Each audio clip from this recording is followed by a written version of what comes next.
Haley. And I want to play for you Senator Rubio's response when he was asked about it this weekend, how he characterized it. I think they're part of the increasing nastiness of this campaign and every campaign in American politics. I mean, they're calling him a grumpy old man. They're attacking Donald Trump. Trump gives as good as he gets. We know that. It's just part of these campaign cycles. Unfortunately, people don't like it. I know that this is probably still on your mind. Give you a chance to respond this Monday morning. It's disgusting. I mean, every bit of it's disgusting. You know, to sit there and mock my husband for not being with me on the presidential trail because he is deployed and serving our country. You mock one veteran, you're mocking all veterans. But this is a pattern, Dana. He's done this over and over again. Whether he went and calls military members suckers, whether he was at Arlington Cemetery saying what was in it for them, why would they do this? The problem with Trump is he's never been anywhere near a uniform. He apparently had some sort of foot reason that he says he couldn't do that. But the reality is the closest he's come to harm's way is a golf ball hitting him on a golf cart. These men and women sacrifice for us every day. They're willing to shed blood. That's the values that made this country great. And anybody that excuses what he continues to say against the military is hugely mistaken, because this is going to be the president of the United States. We have to start doing more to help our veterans. They don't get the due they deserve. They don't get taken care of. We've got to start watching out for them. You can't do that if you've got a commander-in-chief that disrespects them. Those are fighting words for the military. In South Carolina, we love our military. We fight hard for them. We want to make their lives better. We don't mock them. And what he did is just disgusting. And anybody that agrees with it or says it's okay is disgusting along with them. In 2016, he did go after John McCain and question his service, his patriotism, his heroism. You did work for him after that as the UN ambassador. Did you ever bring it up with him? There were many times that I told him that he was his own worst enemy. I mean, you can look in my last book. I talk about multiple things, but this is, look at the pattern. I mean, Dana, 70% of Americans say they don't want a Trump-Biden rematch. But now there's a poll out. 59% of Americans think Trump and Biden are too old. Now, you look at what happened with Biden. And he goes and he has a special counsel report that says he's mentally declining.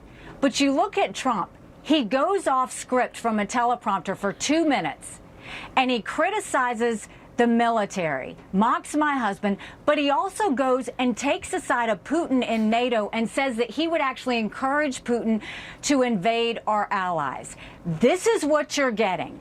We can do better than two 80-year-olds running for president. We need a new generational leader that will go 8 years, disciplined, focused, without the rhetoric, without the chaos, but do you agree that the NATO countries should pay up their fair share?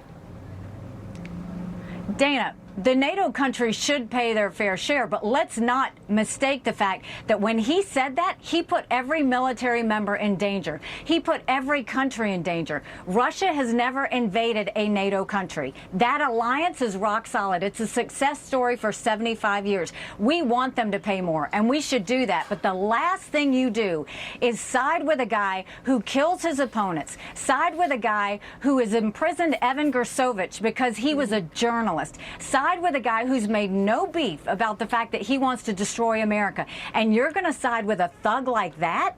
What are we doing in America? And that's because he went off script. That's because they took him off he went off the teleprompter.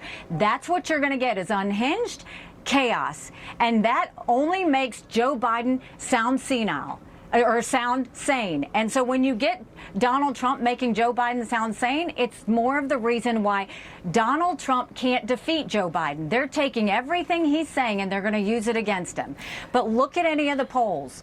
You look at that and you see he can't win a general election. And if he keeps talking like this and he keeps spending $50 million of his campaign dollars on personal court cases with the RNC broke, we won't defeat Joe Biden. We've got to do something else. I did want to get in one last question, which is not to do with him necessarily, but with the head of the RNC. Ronna McDaniel, the chairwoman, is expected to step down after the South Carolina primary on the 24th. Do you have a person in mind that you think should lead the RNC? You know, it's not about who should lead the RNC. What I worry about is you look at last week and you see all of the losses that Republicans had. Trump lost his case on immunity. Republicans lost their case on Israel. They lost their case on impeaching Mayorkas.